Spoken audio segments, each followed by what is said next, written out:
طالبان چې وژله ما لیدله، بش ظالم بمباروله ما لیدله. د وطن د ازادۍ دپاره جنګ و، چا خپل سر تر دین قربان کړي، چا ډاله راټولوله ما لیدله.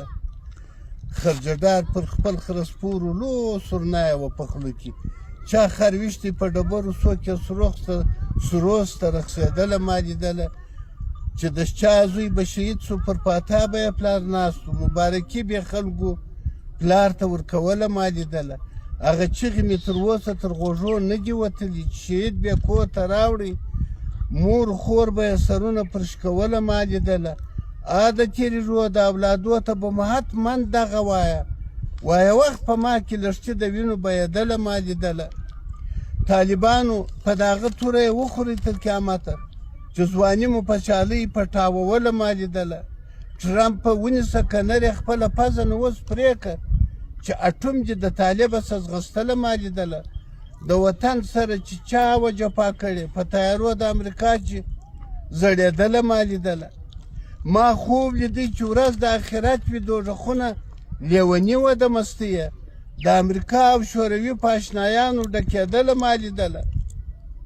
خاتمه خو د مستوره د کتابه درته ګاډیم، مجاهد و ډالرو ته یې ږیره وخریېله ما لیدله. چې د خدای او د رسول د لارې چپ سو، لوی سردارو بیا هر چا پورې خندله ما لیدله.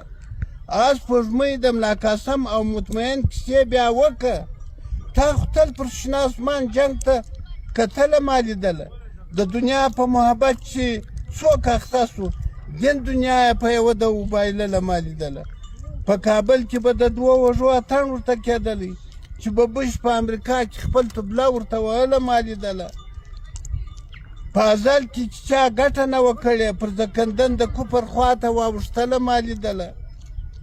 هغه زموږ د حجرې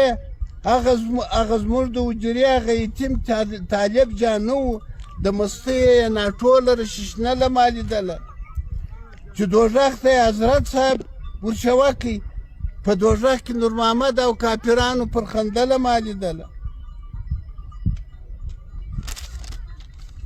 سپوږمۍ د ملا قاسم او مطمئن کیسې بیا وکړه، تا خو تل په شنه اسمان ورته کتله ما لیدله.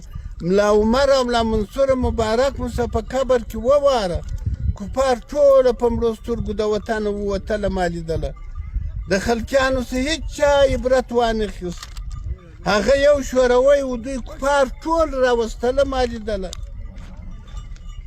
دښمني د خدای رسول چې د چا کړې، دوږخونه یې بې شکه وګټله ما لیدله. د وطن ښې او ښادۍ وې د خانانو، ازادۍ ته یې سرونه طالبانو وبایلله ما لیدله.